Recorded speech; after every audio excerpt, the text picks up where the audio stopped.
اعوذ باللہ من الشیطان الرجیم بسم اللہ الرحمن الرحیم۔ اور اس دن سے ڈرو جب تم اللہ کی طرف لوٹائے جاؤ گے، پھر ہر شخص نے جو کچھ کیا ہوگا اسے اس کا پورا پورا بدلہ دیا جائے گا اور کسی پر ظلم نہ ہوگا۔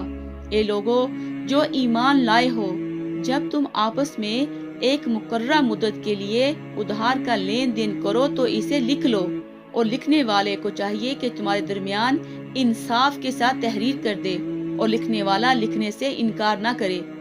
جیسے اللہ نے اسے سکھایا ہے اسے لکھنا چاہیے، اور وہ شخص لکھوائے جس کے ذمے قرض ہو، اور اسے اپنے رب اللہ سے ڈرنا چاہیے، اور لکھواتے وقت وہ مقروض اس میں سے کوئی چیز کم نہ کرے۔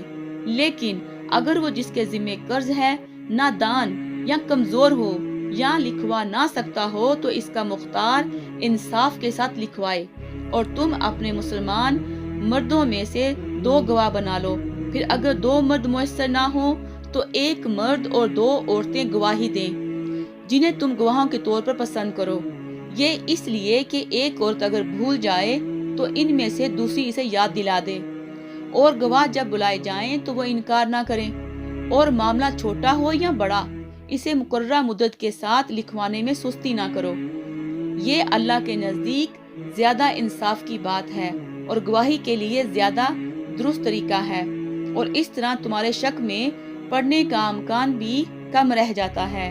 ہاں، تم آپس میں نقد جو تجارتی لین دین کرو اسے نہ لکھا جائے، تم پر کوئی حرج نہیں، اور جب تم آپس میں سودا کرو تو تم گواہ بنا لیا کرو، اور کاتب اور گواہ کو ستایا نہ جائے، اور اگر تم ایسا کرو گے تو یقیناً یہ تمہاری طرف سے نافرمانی ہوگی، اور اللہ سے ڈرتے رہو، اور اللہ تمہیں یہ احکام سکھاتا ہے، اور اللہ ہر چیز کو خوب جاننے والا ہے۔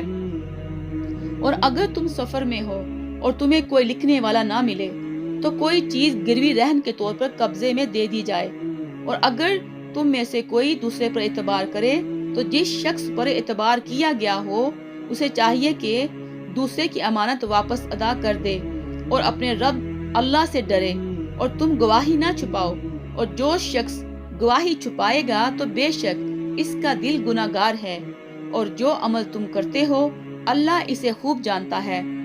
آسمانوں اور زمین میں جو کچھ ہے سب اللہ ہی کا ہے، اور تمہارے دلوں میں جو کچھ ہے خواہ اسے ظاہر کرو یا چھپاؤ اللہ تم سے اس کا حساب لے گا۔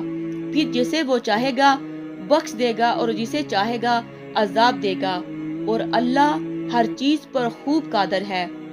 رسول اللہ صلی اللہ علیہ وسلم اس ہدایت پر ایمان لائے ہیں جو ان کے رب کی طرف سے ان پر نازل کی گئی ہے، اور سارے مومن بھی سب اللہ پر اور اس کے فرشتوں پر اور اس کی کتابوں پر اور اس کے رسولوں پر ایمان لائے ہیں۔ وہ کہتے ہیں ہم اس کے رسولوں میں سے کسی ایک میں بھی فرق نہیں کرتے، اور وہ کہتے ہیں ہم نے حکم سنا اور اطاعت کی۔ اے ہمارے رب، ہم تیری بخشش چاہتے ہیں اور ہمیں تیری ہی طرف لوٹ کر آنا ہے۔ اللہ کسی کو اس کی برداشت سے بڑھ کر تکلیف نہیں دیتا۔ کسی شخص نے جو نیکی کمائی اس کا پھل اسی کے لیے ہے، اور جو اس نے برائی کی اس کا وبال بھی اسی پر ہے۔ اے ہمارے رب، اگر ہم سے بھول چوک ہو جائے تو ہماری گرفت نہ کر۔ اے ہمارے رب، ہم پر ایسا بوجھ نہ ڈال جو تو نے ہم سے پہلے لوگوں پر ڈالا تھا۔ اے ہمارے رب، جس بوجھ کو اٹھانے کی ہم میں طاقت نہیں وہ ہم سے نہ اٹھوا، اور ہم سے درگزر فرما اور ہمیں بخش دے اور ہم پر رحم فرما۔ تو ہی ہمارا کارساز ہے، بس تو کافروں کے مقابلے میں ہماری مدد فرما۔ آیت نمبر 283۔ رہن کا مطلب گروی رکھنا ہے۔ حدیث سے بھی اس کا جواز ثابت ہے۔ حضرت عائشہ رضی اللہ عنہا سے روایت ہے، نبی کریم صلی اللہ علیہ وسلم نے ایک یہودی سے ایک وقت تک کے لیے اناج خریدا اور اپنی ذرہ اس کے پاس گروی رکھی۔ صحیح البخاری الرہن باب 2 حدیث نمبر 2509۔ آیت نمبر 286۔